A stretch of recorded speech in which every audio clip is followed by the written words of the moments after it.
Paano magtagumpay sa pag-aalaga ng manok? Dedication at diskarte.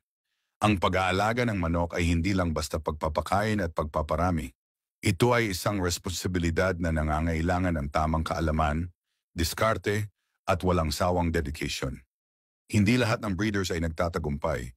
Ngunit ang mga tunay na masigasig at patuloy na nag-aaral ay siyang umaanin ng magagandang resulta. Ang tamang simula ay susi sa tagumpay. Ang pagpili ng malusog na sisiw o breeding stock ay isang mahalagang hakbang. Piliin ang mga aktibo, malakas, at may magandang pangangatawan upang masiguradong may potensyal silang lumaking malusog at matibay.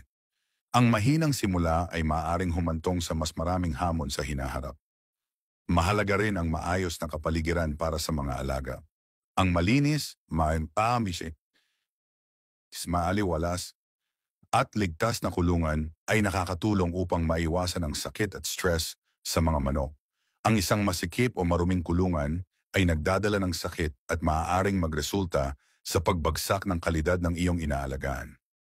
Bukod sa tamang pagkain at bitamina, kailangan ding isaalang-alang ang tamang pangangalaga sa kalusugan.